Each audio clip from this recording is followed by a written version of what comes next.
Good morning, everyone, and a very warm welcome to you all. My name is João Costa, and I am the Director of the European Agency for Special Needs and Inclusive Education, EASNIE. It is a real pleasure to welcome you to today's webinar and to open the third session in our Inclusion Talks webinar series. As part of EASNIE's 30th anniversary year, this webinar series provides a space for dialogue, shared learning, and reflection on key challenges and developments shaping inclusive education across Europe and beyond. Today's session focuses on a topic that is both highly technical and deeply political, and one that is fundamental for ensuring inclusive education systems, financing models. Over the past decade, EASNIE has consistently highlighted that financing is a key lever for transforming education systems towards inclusion, not simply a technical budgeting issue. EASNIE's work shows that how resources are allocated matters more than how much is spent. Through comparative studies, policy guidance, EASNIE has demonstrated that funding models based on learner labeling and compensation can unintentionally reinforce segregation.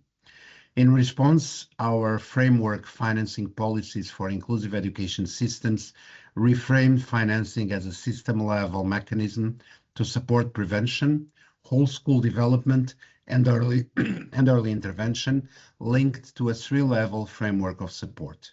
Across country analysis, including work with Finland and Ireland, recent work with Finland and Ireland, EASNIE promotes funding systems that help schools support all learners by giving them flexible resources and access to specialist expertise, instead of relying on separate schools or labels to trigger support. Overall, EASNIE highlights funding as essential to fair and sustainable education systems, where inclusion is built in from the start, not added as a response. Our project on financing education systems, financing policies for inclusive education systems, produced several outputs and deliverables that can be of interest to you, such as not only obviously the final and the synthesis reports, but I'd like to highlight the financing policy self-review tool associated to our policy guidance framework, as well as the mapping country systems for inclusive education.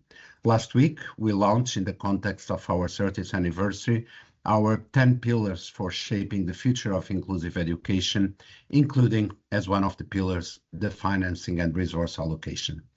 Today's webinar builds on this body of work and provides an opportunity to connect international evidence with national level policy experience.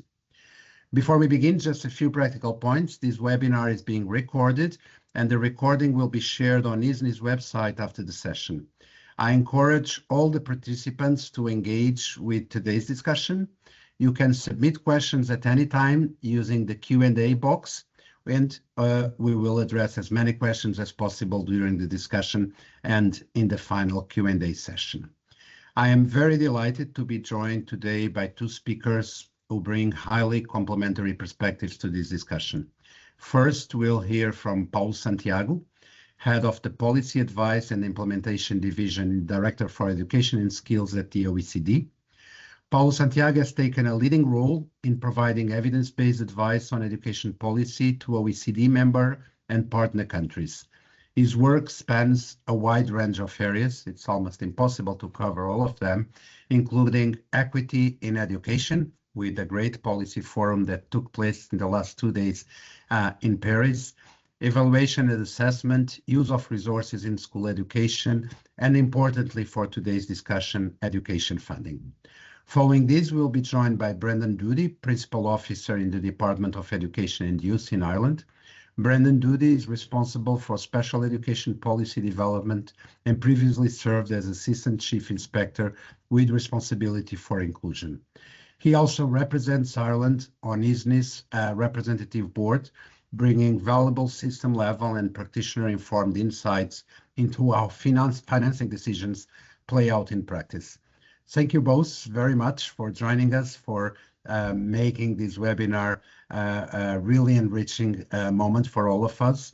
We will begin with Paulo Santiago, who will share an international and comparative perspective on financing inclusive education, drawing on OECD analysis and country experience. Paulo, the floor is yours. Thank you so much for being with us.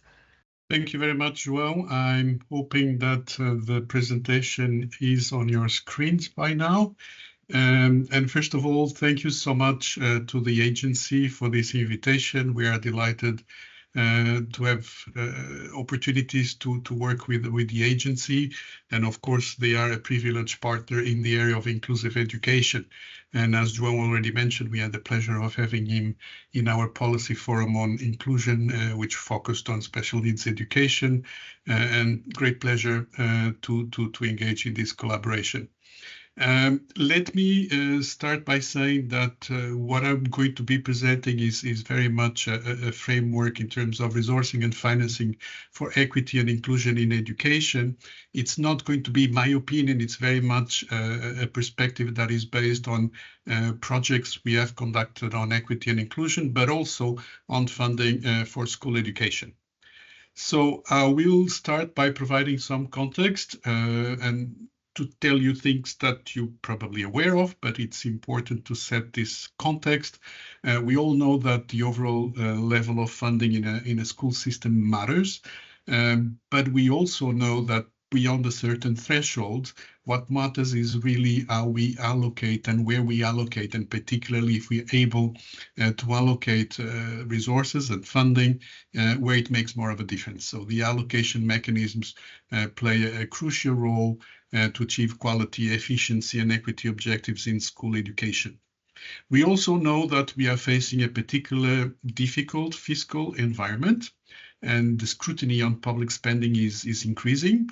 And of course, to make the case for investing in education is becoming more and more challenging. There's many competing priorities, healthcare, aging related, and now unfortunately also defense. So the whole work about the whole issue about efficiency in public spending is increasing considerably, while all the systems aspire to give all learners opportunities to thrive, so also achieving equity objectives. The good news in this particular respect is that equity and efficiency can actually go hand in hand in the allocation of resources, because ultimately equity is about providing opportunities for learners to achieve their potential. And if we have all learners achieve their potential and then benefit from that throughout their lives, this is actually very efficient. So they go hand in hand. So clearly, countries and international agencies are much more investing also in resource and analysis on public spending, efficiency, and equity.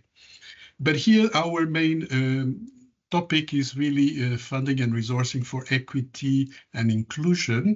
So a first step, a first key strategy is obviously to define what are the equity and inclusion goals and make sure that your funding strategy aligns to it. So there's a whole range of aspects in terms of consensus on equity and inclusion goals within a system, and systems can have different goals. There can be some particular focus on particular student groups at some stage. Some countries might focus on access, some others on expansion of the system. So we need, first of all, to define equity and inclusion goals, making sure that the curriculum reflects equity and inclusion goals by, for instance, making sure that it responds to the needs of cultural minorities in countries and that the curriculum reflects that. Then the second step is ensuring that the funding strategy aligns to those equity and inclusion goals. This involves things such as budget planning in education, aligning to key priorities in education, and developing expenditure frameworks at all levels that ensure that alignment, and then of course go to the more detailed design of funding mechanisms to achieve equity and inclusion, and I'm going to go there in more detail later on. Making sure we invest in a smart way. It's not only about funding formulas and distributing funding, it's also a reflection about where it makes more of a difference, whether we're responding to all diverse needs of learners. And a particularly important area is also the monitoring of equity and inclusion goals, whether those strategies, resourcing and funding strategies, are actually achieving their objectives. So we need a monitoring strategy, including data information systems that include data on particular outcomes of certain groups. We need to use evidence for future budget planning, and we also need to hold education stakeholders and authorities accountable. Why? Because one thing is distributing funding, another one is what you do with that funding, and this is often done at the local level, and that's why we also need a certain level of accountability. A second key strategy, and something to keep in mind, and that there's clear evidence for this, is that investing your resources in education early on and minimizing learning gaps in the early years is a particularly important strategy. We know that early child education supports early development in cognitive, social, and emotional and self-regulatory skills with benefits that extend throughout life. And those lasting effects are particularly important for among disadvantaged students, so they should receive priority. All this depends obviously also on the quality of provision and the ability of systems in the early years, including primary education, to provide education fully in full-day schools in the early school years. So it's very important to make sure that everybody has a strong start in a system. And another priority in the early years is to identify early on learning difficulties and make sure that those achievement gaps do not widen, because then it would become very expensive to engage in remedial education in secondary education. We would need a secondary education much more specialized and fragmented in provision, which is expensive. So early on, the investment, there should be a great investment also to make sure that there's not strong achievement gaps at the start, so that you don't have to invest and spend funds in actually remedial education later on. Another aspect that is growing in importance is obviously the advent of digital and AI resources, and the fact that there is a need to basically use those, in particular for the formative assessment parts, identify learning needs, personalization of learning, and learning analytics in the monitoring of learning. A third key principle in terms of funding and the efficiency and equitable use of funding is to make sure that funding goes where the needs are and where it makes more of a difference. So learners have different needs. The education systems need to recognize that, and they need to provide different resources for different needs. This might imply different resources for different students. So it's important to there's essentially engage. This involves early identification of the needs of learners, preferably at the school level, with great intervention by teachers themselves, making sure that also that then you translate that into funding strategies to target for the needs of learners. There's two main approaches that countries follow. One is the core funding to account for learning needs through the core allocation methods. They typically involve a funding formula. There's no single best practice in terms of funding formulas. There's quite a few approaches to it, but essentially it involves identifying the profile of schools in particular and align funding formulas according to also the government policy. For instance, if an objective is the integration of special education needs in mainstream schools, the funding formula needs to align to that. I'm going to talk a little bit more in detail about funding formulas in a little while, but two important aspects is the importance of periodically reviewing that formula to adjust to the adjustment to the objectives of equity objectives, and also be aware that equity funds often are insufficient to address underlying structural inequities. Because often the funding formulas do not make much of a difference in terms of budgets of schools to be able to, in an effective way, respond to the needs of their student populations. So equity funding also needs to make a difference, and the fund formula needs to differentiate enough to make a difference. Then the other way of funding is essentially through targeted funding programs. So it's earmarked for particular purposes, such as school meals, scholarships, transportation in rural areas, distribution of digital resources, which can obviously be targeted for particular students, targeted infrastructure programs. So those can be limited in duration, they're earmarked, but they can complement the regular allocation of funds. Another element to have in mind is to also avoid resource policies that exacerbate inequities and therefore are costly from a system perspective. One typical example is grade repetition. Another one is early student tracking, where there's potential for inefficient and costly uses of resources in education. There's also issues such as the lack of regulation of school choice, because if there's not enough regulated, it can lead to segregation. And also the issue of the distribution of resources, in particular teacher quality, equally across schools. Just a little bit more about funding formulas in more detail, because this is the technical part, and this is where the countries need to get it right, because that's really the main strategy through which you attach funding to the needs of students.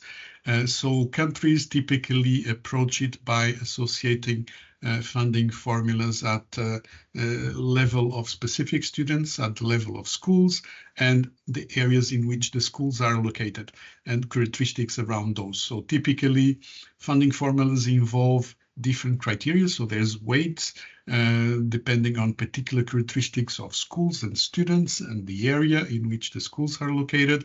Most of the criteria, not all, but most of the criteria are equity criteria, because exactly the objective is to relate to the needs of the particular students in particular. So at the locality level, typical criteria tend to be the proportion of people who belong to disadvantaged communities or ethnic minorities. At the school level, there could be a particular emphasis of a school on particular types of programs, which involves targeting funding for those programs. It can also be related to the fact that the school is in a remote location or serving particular disadvantaged communities. And of course, when we go to the student level, we have to take into account their particular background and profile, such as having special education needs or a low socioeconomic background, and then you will fund more per student according to these characteristics. So the countries have to choose these particular dimensions of social disadvantage. There's also two approaches in terms of the funding formula. One can use indicators that are based in the area around the school. Of course, there's trade-offs. It's simpler. It's also not stigmatizing, but also you don't necessarily capture the full needs of a particular school. Then you can have school-based funding, but then you need also data about specific students, which can be a bit more stigmatizing. So some considerations about funding: the importance of monitoring the accuracy and reliability of the data. You can go into more detail, have more complicated formulas, but there's a trade-off between the accuracy of the funding formula, but also its simplicity. If it's too detailed, then it's no longer transparent, and you don't distinguish the objectives that it tries to achieve. It's also important that contains indicators that cannot be manipulated by schools. For instance, if there's data on particular profiles of students to identify, for instance, if a student is from a cultural minority, there's some room for schools to manipulate the data so that it gets more funding. There's also the issue about minimizing administrative burden for schools. Of course, if schools need to provide the data, there's more administrative burden. So there's a trade-off between area-based, where you basically get data from the community around the school, and then the school is not involved, and we avoid these costs, and the precision that the school-based indicators can bring. So there's a balance to find. Another balance to find is striking the balance between targeted and core funding, but bearing in mind that targeted has some advantages. It can ensure responsiveness of emerging priorities, but the excessive reliance on targeted programs, particularly if they multiply over time, And it tends sometimes to be the case when new governments get into place, and the easiest thing to do is to introduce a new program rather than to do a broader reform of funding. But it can be difficult to coordinate, and it might lead to excessive bureaucracy. So you need to find a balance between targeted and core funding. Some considerations about the funding for special needs education. First of all, the importance of managing the risks of needs-based mechanisms. Make sure that if we need to identify special needs in students, that we have transparent, unambiguous, and impartial criteria, and that they are not open to subjective assessments, particularly to avoid over-identification of special needs. We have seen some cases in some countries where the funding formula provides extra funding for each student with special needs, and we have seen in those countries that the identification of special needs grew considerably.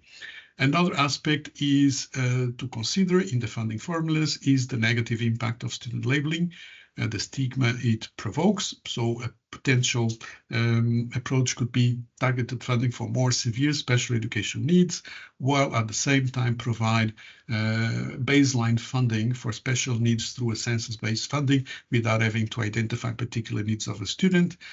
We have to also consider the high cost that formal systems to diagnose special needs have, also in the approaches we have.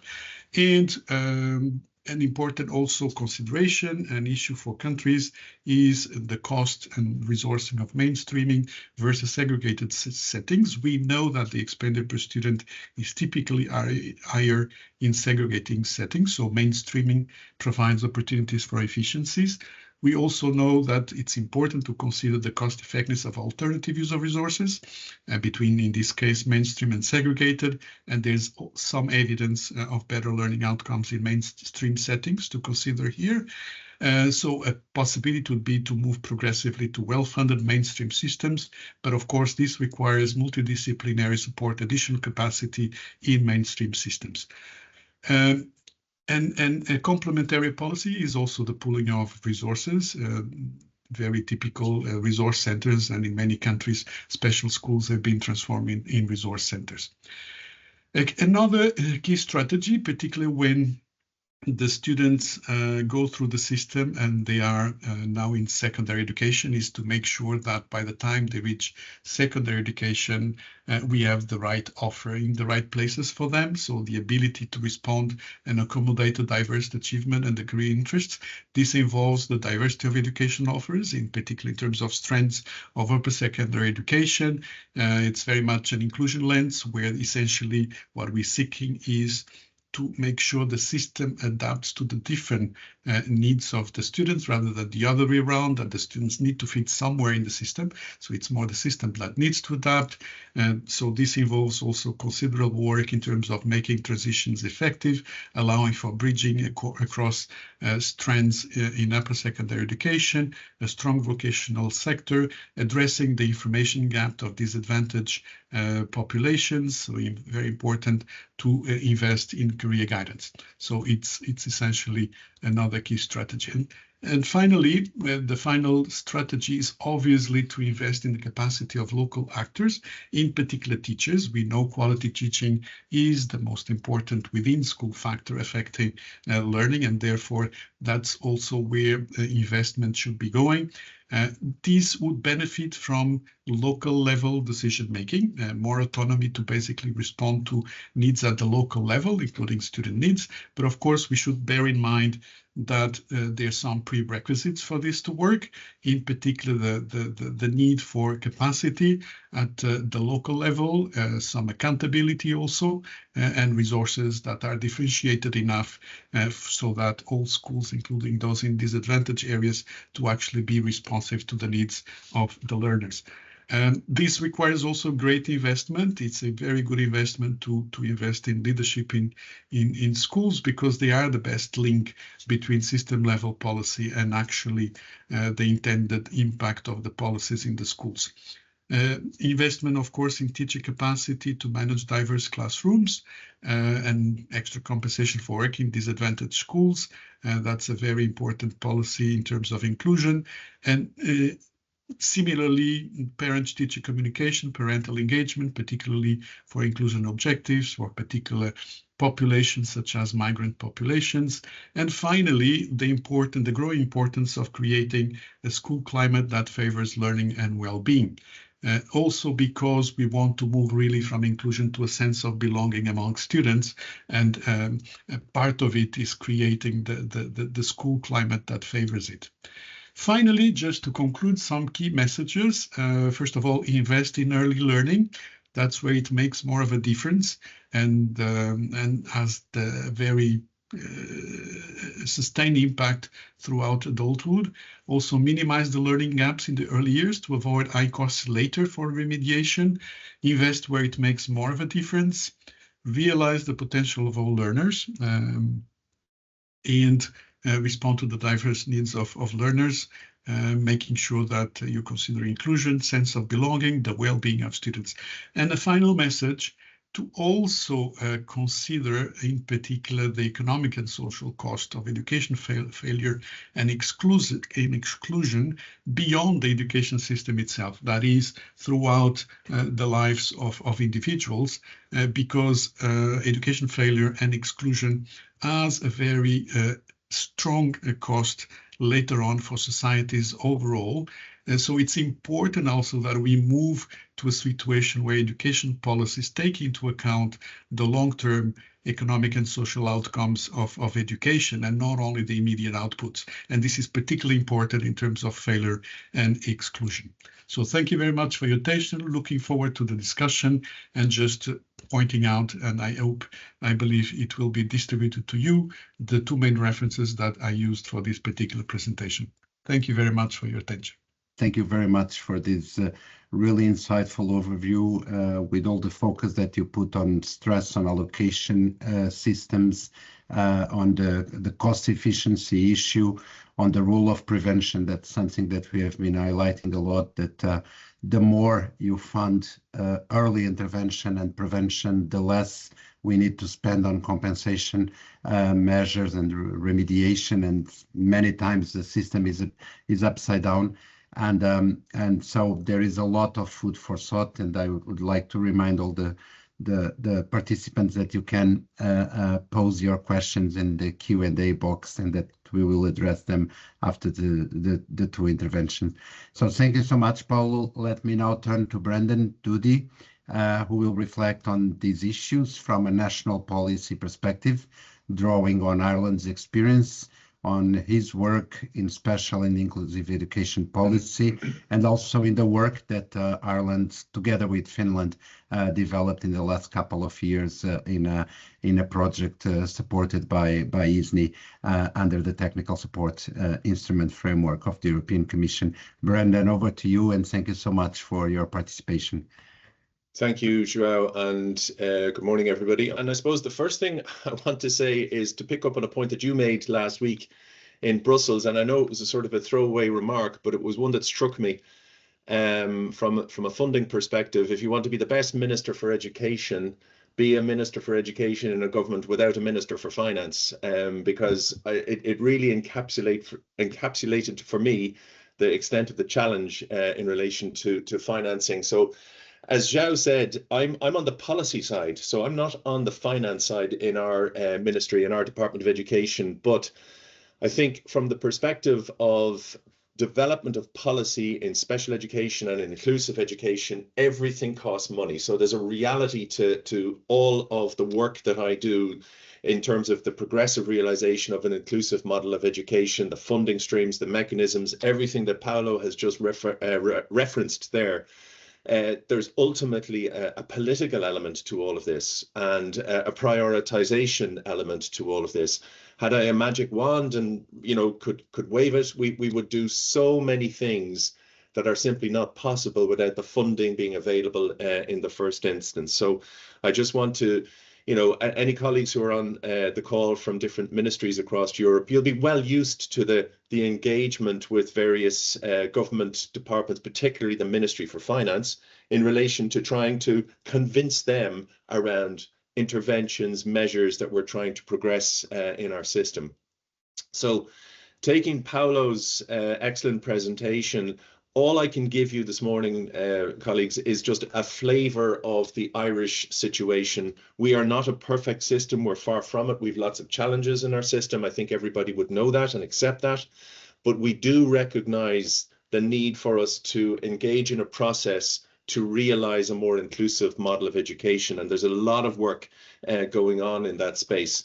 So the first thing I just want to point out is that if I was making this presentation pre-2020, there would just be one minister up on the slide here. So the fact that the government decided to appoint a minister for state with responsibility for special education and inclusion in 2020, I think it encapsulates the importance that the political system attaches to special education in the first instance, and inclusion as well.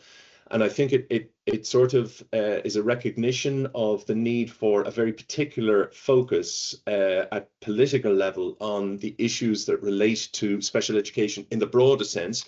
But inevitably, there's a strong political element to that and a funding element to that as well. And the broader context being that we are very committed to and mindful of the CRPD, the Convention on the Rights of Persons with Disabilities, and our commitments in that regard, and how we have to work towards a more inclusive model of education. So there are two current ministers, Minister for Education and Youth, and then the minister that I will work most closely with on a day-to-day basis is Minister Moynihan there, who has specific responsibility for special education and inclusion. Again, just to give you a sense of our system, if this slide was presented 15, 20 years ago, there would have been a direct line from the Minister for Education down to schools and the leadership in schools. The locus of decision-making in our schools has developed and changed over the last 10, 12, 15 years. Started, believe it or not, only formally in 2012 with the introduction of school self-evaluation and a process to support that in schools. I think one of the things that we're very mindful of in our system now, far, far more so than would have been the case previously, is the voice of parents, the voice of students. And we have embedded the Lundy model. Many of you may be familiar with that in relation to how our system engages with schools, with parents, and they're treated very much as equal partners in respect of policy development and funding mechanisms and so on. The importance of school leadership, and again, Paulo, to pick up on a point that he referenced there, the importance of investing in leadership. So if you were to look at the media coverage in relation to the school system in Ireland at the moment, you will pick up similar enough messages that you would hear across Europe around school leaders under pressure and the administrative workload and so on. And balanced against that is the fact that we have never had more investment in leadership in our system as we do at the moment. We have formal preparatory postgraduate programs, we have coaching programs, mentoring programs, we have induction programs, all at very, very significant cost to the exchequer and to the taxpayer. But it's worth, from the perspective of development of the system, we do recognise the importance of investing hugely in leadership. And that's why in terms of investing in our school system, we have had a particular focus on leadership over the last number of years. Just to give you a flavour of what our system looks like, we have at primary level, our numbers are falling. And there's been there was a very significant increase in our enrolments over quite a number of years, but they're now on a slide. And it is expected that the enrolment in our primary schools will fall right out to 2036. And we have about 47,000 teachers working in the primary sector at the moment. And you might say, well, what relevance is the enrolment to funding? Well, it's very significant in that the pot of funding that is available to the department is based on the number of teachers that are required, and that's based on the number of students in the school and so on.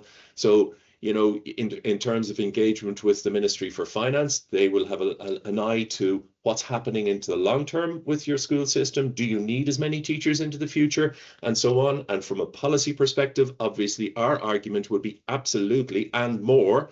in order to bring down pupil-teacher ratios, in order to support the development of more inclusive models of education. So it is a very significant context factor for us.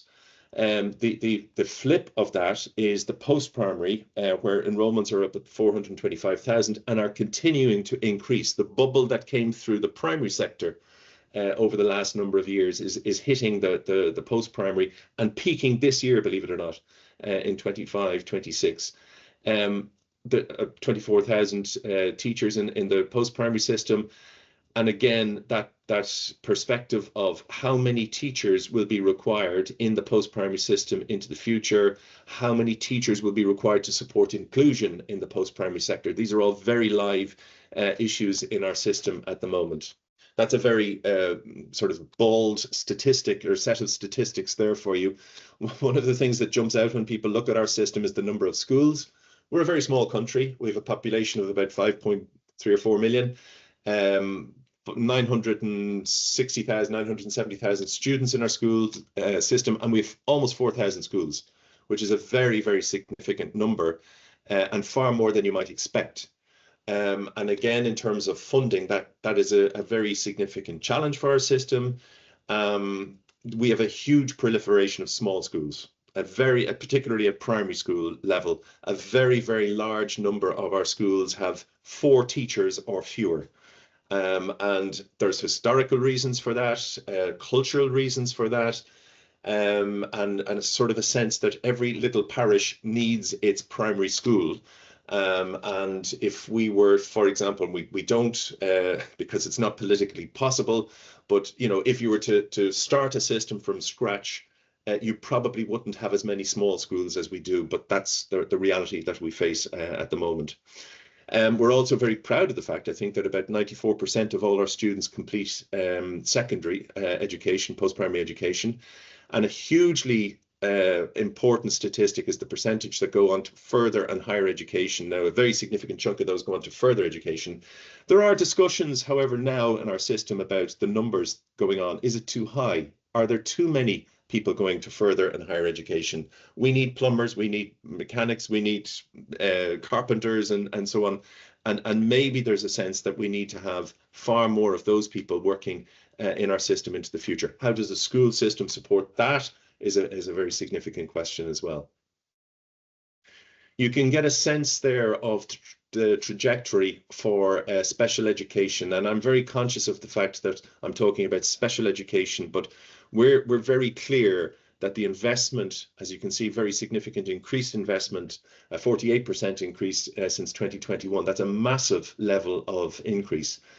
Essentially, the view that we take is that while a lot of this, most of this goes into what is currently regarded as special schools, special classes, there is the potential for us to develop the systems based on the level of investment that is in situ at the moment. So if we were to start, for example, without this level of investment, it would be significantly more challenging. So what we have as special classes, for example, at the moment, we know that we have to progress a more inclusive model, but we have the funds in place, we have the teachers in place, and it will allow us to develop those systems into the future. But that slide just gives you a sense of that's current spending, 11.8 billion for 2026. Of which 3 billion goes to special education. So it's a very significant allocation of funds. And the vast bulk of that fund goes to teachers, to paying teachers, paying special needs assistants, and I'll talk about those in a few minutes. That just gives you a sense of our system in an overall sense. Our allocation for 2026 being just over 13 billion for our school system. I know that's a very small drop in the ocean for some systems across Europe, but it's a very significant allocation of funding from the government for us in the Department of Education. And, you know, as with the funding for special education, a very significant percentage of that goes to teacher salaries, SNAs, and so on. Now, these are some of the very the big significant challenges we have in our system. So the first thing that would jump off the page to me, if I was looking at this for the first time, is that we have 23,000 students in special classes. Now, that is not something that aligns with the CRPD. It's not something that aligns with policy advice, which we've received from the National Council for Special Education. We know that we have a very significant job of work to do in relation to the realization of an inclusive model of education. As João referenced earlier on, we're in the final stages of very significant engagement with our colleagues in Finland and with the agency, the EASNIE colleagues, around the development of a roadmap for inclusion. And I think what is really significant for us in our system is to have had the support of EASNIE over the last couple of years, where they have come in from outside, viewed our system from an external perspective, and have come with a series of priority actions that we have to work towards in order to make our system more inclusive.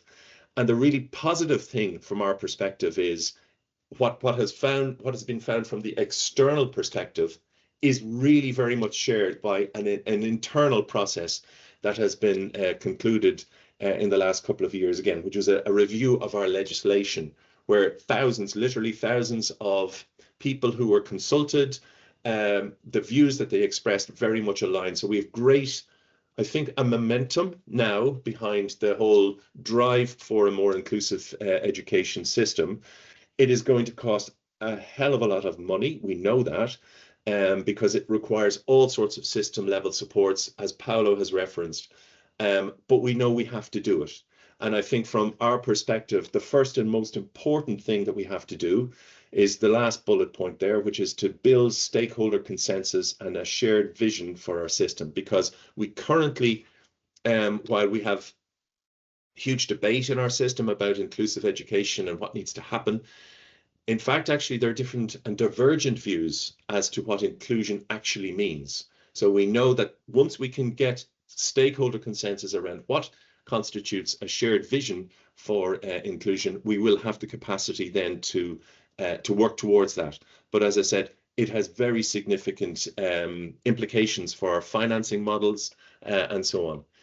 Now, special education teachers, just wanted to give you a flavor of what is in our system at the moment. So we have invested enormously in special education teachers. So the 15,000 teachers referred to there in the slide, they're in addition to mainstream teachers in primary schools and subject teachers in post-primary schools or secondary schools. And the decision making in respect of how the support is provided is at the level of the school.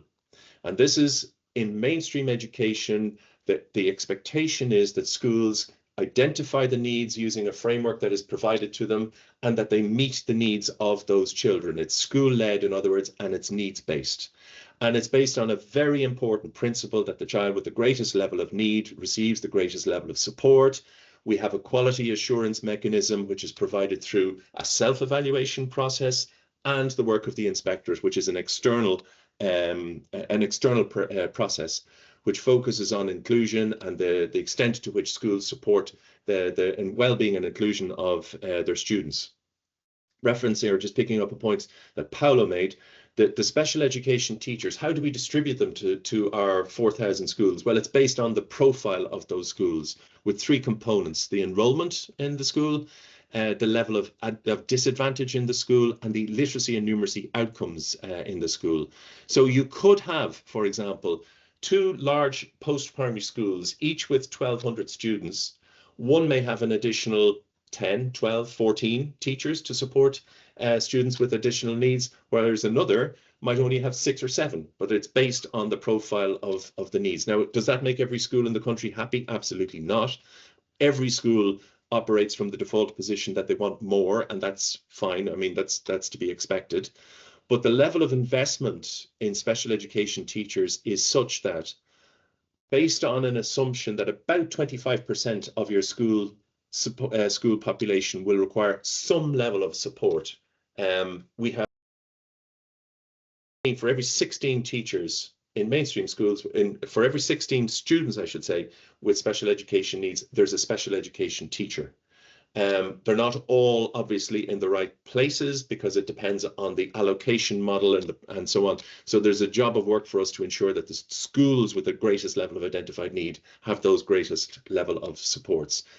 One of the other points that might strike you is the fact that we've almost 25,000 special needs assistants in our schools. I frequently make the point that when I started in the ministry, now it's a long time ago, we had 357 SNAs in our entire school system, and there was a feeling we might need 500, but that'd be it. And now we've 25,000. So the level of investment in special needs assistance is enormous. Their work is centered on the care needs and supporting schools to meet the care needs of their students.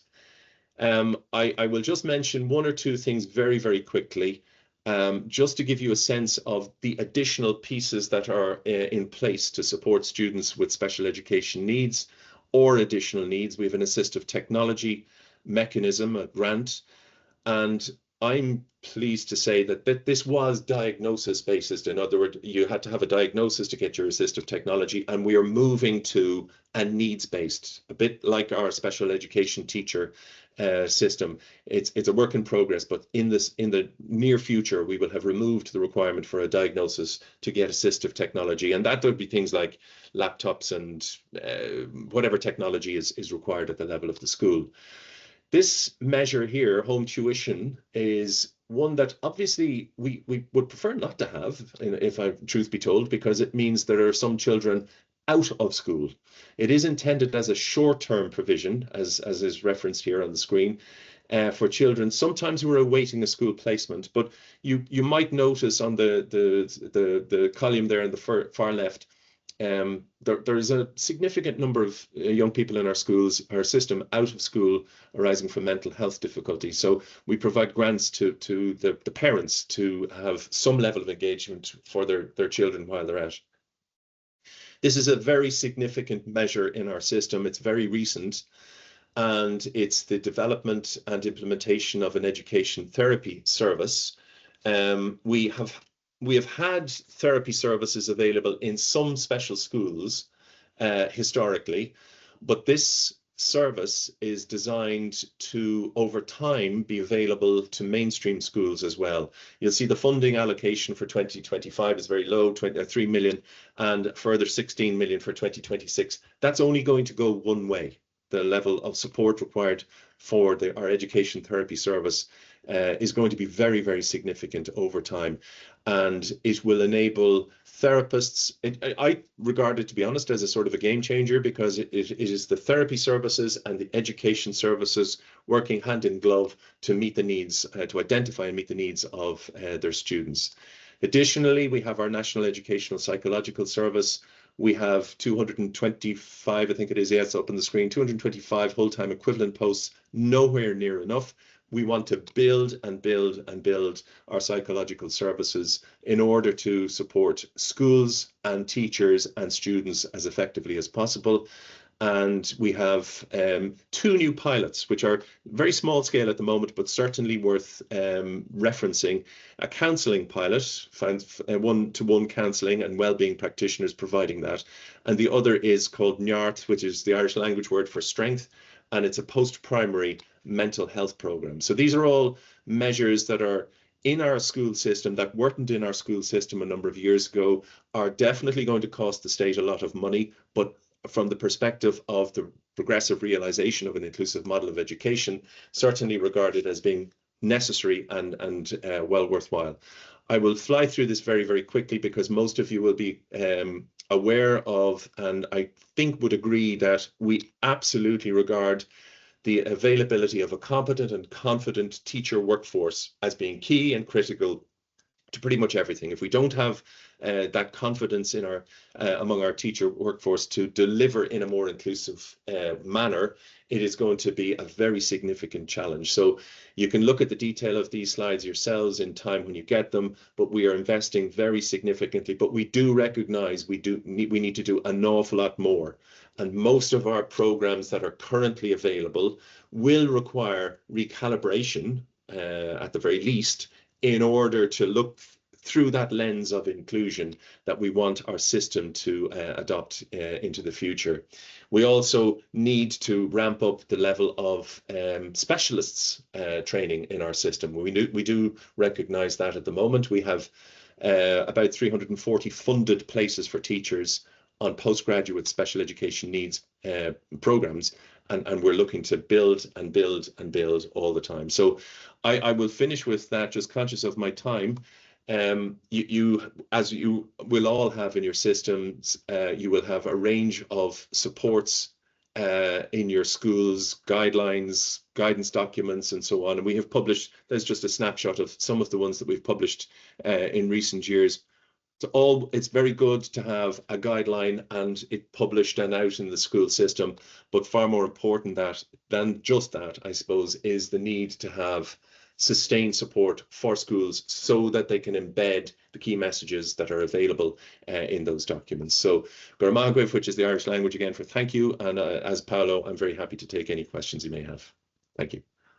Thank you very much, Brendan, for your reflections, for grounding this discussion today in the practical policy experience, and for your very honest presentation also of the difficulties.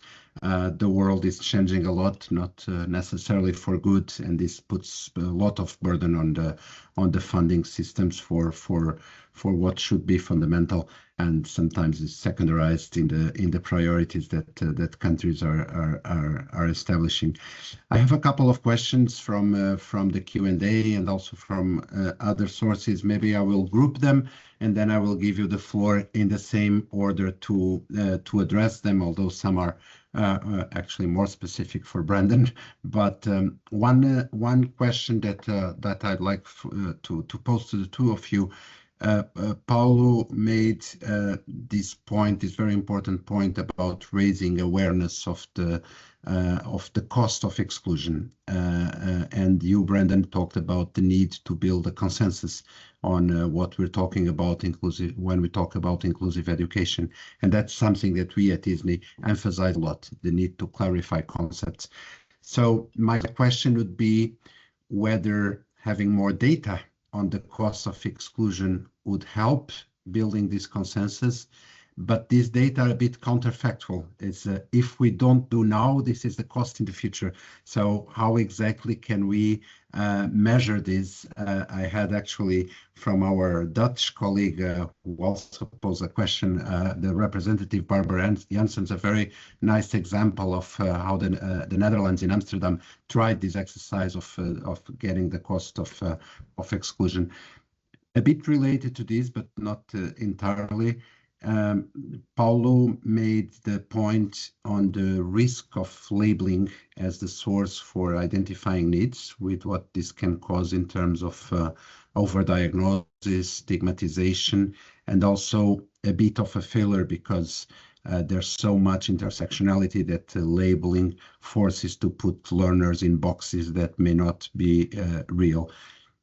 You, Brendan, mentioned that in Ireland you do it by school profile and not, and the question that I got is whether then the learners' needs, specific needs, disappear in the formula, and also how Paulo would see this as a potential solution.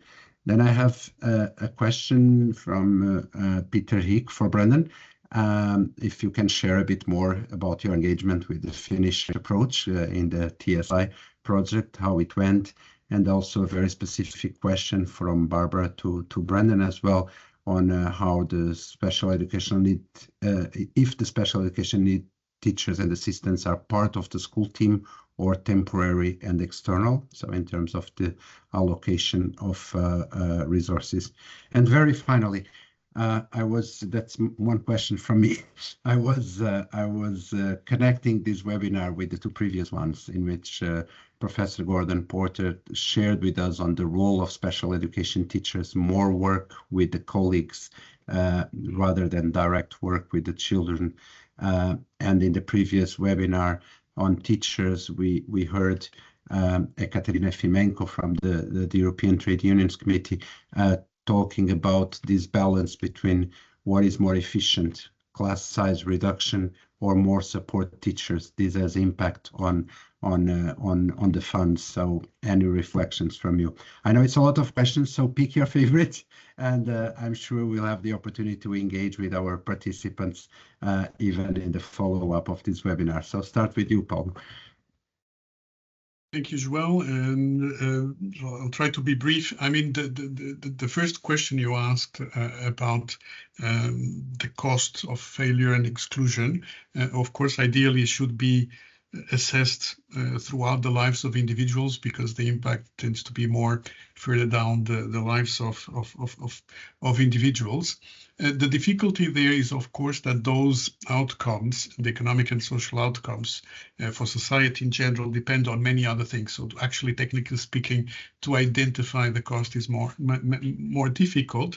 At the same time, it's a desirable evolution in terms of how one does policy making, is to go beyond the immediate outputs of schooling and actually reflect about the impact of education in broader and long-term economic and social outcomes, because we see societies really need education at this particular moment in time beyond the immediate result in mathematics. So ideally, we should have ministers of education also considering what are the skills that are needed for an effective and happy life throughout the lives of individuals.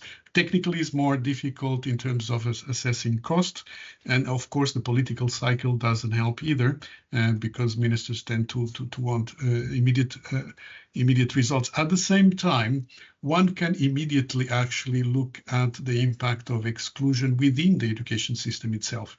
In particular, what is the cost of remedial education? What is the cost of having a more specialized upper secondary education to be able to accommodate a broader set of needs as a result of greater gaps in learning in early years? So there's a way of actually assessing how costly it is per student upper secondary education that is more differentiated, because there's greater needs. What are the trade-offs between certain uses of resources is also an important question. I mean, you mentioned the case of class size and whether it's better to invest in teacher quality or the size of the classes. The questions very much depend also on the population and the actual size we're talking about. It can work for certain populations, and this is where evidence actually is helpful. So there's a lot of room to look at trade-offs and costs of exclusion within the education system itself, and that's why we need data also about the cost side of things to look at efficiency. I'll stop here and let Brendan answer the other questions. Yeah, thanks, Paulo. And to be honest, it's a really good question. And sometimes I often wonder about my colleagues in the Department of Transport, for example, and their engagement with the finance ministry, because they will go in and they will say, well, we need 500 more buses, and we will be able to transport another 46,000 people because you can give us the 500 buses. So they get the money, they invest in the 500 buses, and they can show, yes, we have 43,000 people on our buses. So it's a job done. It's very, very easy to calculate. When I go in and talk to the ministry officials, and I'm not casting any aspersions on our finance colleagues because they're brilliant. But when I talk about outcomes and they talk about outcomes, they have a very different understanding, because inputs, outputs, outcomes is quite simple and straightforward in many aspects of life. But when I go in and talk about outcomes, I could be talking about a young person who's able to feed themselves, a person who can smile, a person who can take a bus for the first time. So it's really difficult and challenging from our perspective to go into those conversations with our finance ministry colleagues and say, you give us this level of investment and we will show this level of return. It's a much more nuanced discussion, I suppose. But we certainly, it doesn't stop us from asking for more, I can tell you that. But anyway, that is part of the conversation. Just to pick up on a couple of points, though. So the question around our special needs assistants, they are in schools, so they are part of the school teams, and that is, they're full-time members of the school staff, and they provide a very significant function, fulfill a very significant function in our system. And I suppose, as I said earlier on, the numbers have rocketed in recent years and are likely to continue to rise in time. The children who are in danger of being lost in the context of the school-based decisions, it's a really good point.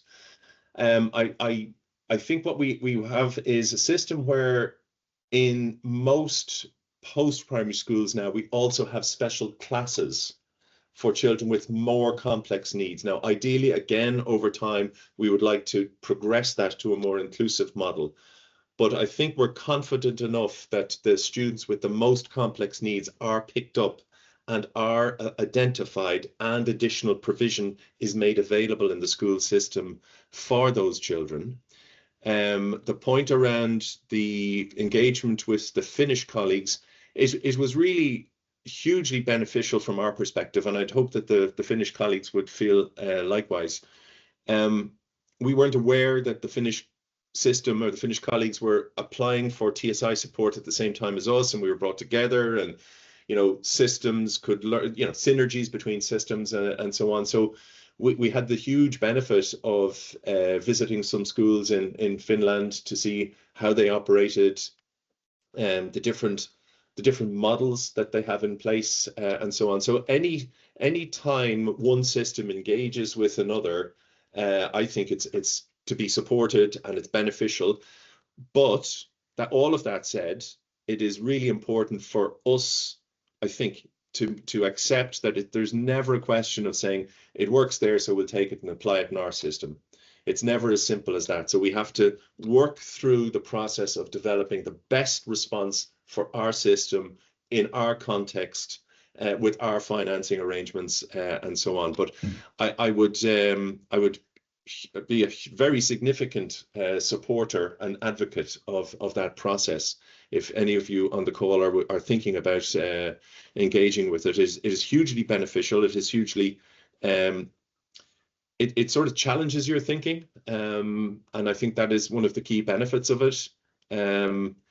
And getting a sense of what works in another system, and not just in Finland, because as part of the whole process, we were supported, the Finns and ourselves were supported to visit Portugal and to visit Lithuania as well. So we got to see quite a number of different approaches, and I think we're able to reflect on all of that and to bring all of the learning from that process together in order to develop our system in that inclusive direction that we want. I think that's really, really important. But that's probably it for the moment, João.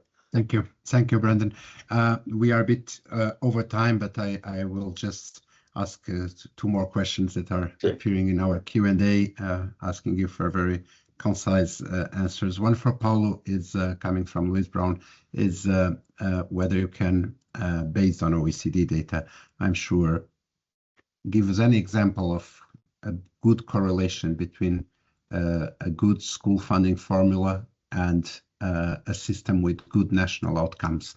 Of course, school funding formula that promotes equity, and for Brendan, there's a question about assessment and standardized assessment, and whether how this can be accommodated with the potential of the learners to move on to higher education, and not to really be accounted for their diversity in the standardized assessment. This is a question that comes up a lot, goes a bit beyond the funding issue. There was some other questions that I will refer to, inviting you to our next seminars, but quick answers to these two questions so that our participants feel included.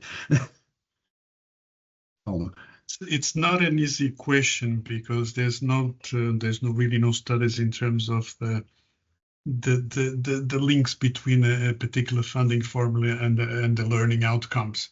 In general, I mean, we can always mention that there are certain countries. I mean, one of them is Ireland, actually. Another one could be Estonia, where there is a use of funding formulas that target particular equity objectives. and they are embedded in the formulas. The distinctiveness in those cases is also the level of autonomy that the schools themselves have to actually use the funds. And this is where the difference can be made, because normally the funding format defines a certain level of budget for those schools when there's a certain level of autonomy, which is more typical of countries that have high performance. So it's very much about the capacity of the schools themselves that then have the ability to use the extra funds that the funding for equity provides to actually use them in wise ways. And where we see the high performers is about their ability and the capacity at the local level to be able to target those extra funds in good ways. Because very much the large majority of countries use funding formulas in different ways, but it's really about the ability at the local level to use them properly. But I would say Ireland and Estonia are good examples of that. Brendan? Yeah, and on assessment, it is certainly one of the hot topics in our system at the moment. So the means by which you progress to third level, to higher education, further education, or into the world of work is a state terminal examination, which is called the Leaving Certificate, and it has developed, it has morphed over time. It used to be a set of written examinations, which were very time-consuming and challenging and so on. So that has moved considerably in relation to some classroom-based assessments and practical examinations and so on. But it is clear that we need to do more to support young people with more complex needs, for example, to progress. You know, how do we assess their needs and support them to progress to the next level from the school system? Actually, we have introduced a pilot transitions program, which is intended to support that optimal transition for students with more complex needs. I'm happy to share details on that with anybody who wishes to after the call. But it is certainly there's a general acknowledgement that our mechanism by which students' knowledge of their subject is assessed has to progress, but it's part of a much bigger piece on major reforms of the upper secondary curriculum and the model, in fact, for the delivery of education at upper secondary. Thank you, Brendan. Thank you both. As we begin to wrap up, I'd like to thank you very much, both of you, for your thoughtful, very complimentary contributions. This discussion reinforced a key message that sits at the core of EASNIE's work, that financing is not just a technical afterthought, but a central driver of inclusive education systems, that aligning funding models with inclusive values is essential if countries are to move from policy intentions to a sustainable practice. Thank you to all the participants for your engagement, for your questions. As I said at the beginning, the recording of today's webinar will be available on EASNIE's website. And I warmly invite you to continue following the Inclusion Talk series. They are all interrelated somehow. And join us on April 30 for our next session, focusing on inclusive education and learners' voices. Thank you once again for being with us today, and I wish you a very good rest of the day. Thank you.